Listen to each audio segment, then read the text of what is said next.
Hello friends, आज हम जानेंगे गॉल ब्लैडर स्टोन्स के बारे में। गॉल ब्लैडर स्टोन्स क्या होते हैं, उसमें सिम्टम्स क्या आते हैं, उसका डायग्नोसिस और ट्रीटमेंट, इन सब चीज़ों के बारे में आज हम शॉर्ट में जानने वाले हैं। तो गॉल ब्लैडर एक ऑर्गन होता है जो लीवर के पीछे होता है और उसके अंदर बाइल स्टोरेज होने का काम होता है। लीवर में जो बाइल बनता है वो आकर स्टोर होता है गॉल ब्लैडर के अंदर, और जब भी हम खाना खाते हैं तो उस वक्त गॉल ब्लैडर में से थोड़ा थोड़ा बाइल रिलीज होता है। गॉल ब्लैडर कॉन्ट्रैक्ट होता है, उसमें से बाइल रिलीज होके जो इंटेस्टाइन में आता है और वो डाइजेशन में काम करता है। गॉल ब्लैडर में जो बाइल होता है उसका काम हम जो भी फैटी इंटेक ले रहे, फैटी खाना खा रहे, उसको फैट को डाइजेस्ट करना, ये काम है। और गॉल स्टोन्स क्यों फॉर्म होते हैं? अगर गॉल ब्लैडर में जो बाइल है वो अगर ज़्यादा वक्त तक स्टोर रह रहा है तो वो गाढ़ा हो जाता है, कॉन्सेंट्रेट हो जाता है और उसमें गॉल स्टोन्स ऑटोमेटिकली फॉर्म होते हैं।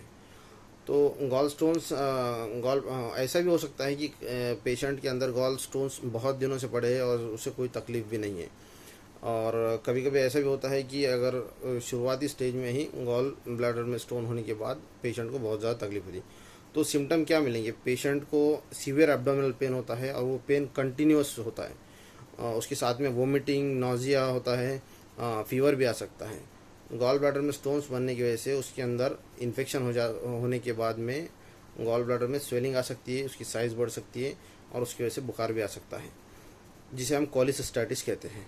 तो गॉल ब्लैडर में स्टोन्स अगर होते हैं तो उसका ट्रीटमेंट क्या है? ट्रीटमेंट में देखिए, मेडिकेशंस में अर्सोडीऑक्सीकोलिक एसिड नाम के एक ड्रग होता है, जिसकी वजह से जो बाइल एसिड से जो बाइल बना है वो उसका डिसोल्यूशन होता है और उसमें जो स्टोन्स अगर है, बाइल स्टोन्स अगर बने तो वो खुल जाते हैं और वो डिज़ोल्व हो सकते हैं, लेकिन इसे काफ़ी टाइम लगता है।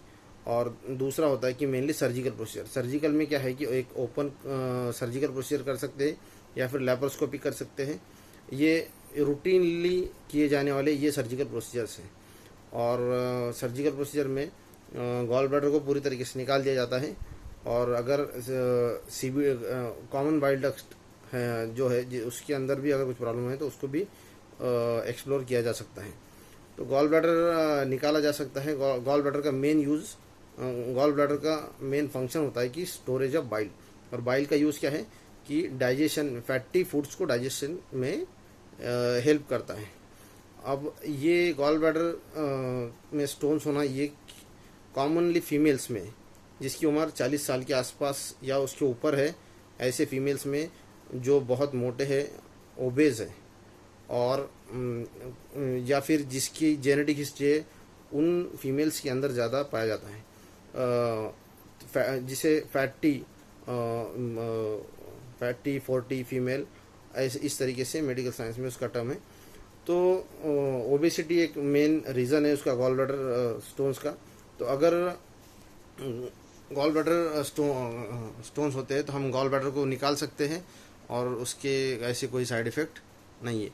तो गॉल ब्लैडर का अगर ओपन सर्जरी किया जाता है तो हॉस्पिटल में 1 हफ्ते के आसपास आपको एडमिट होना होता है।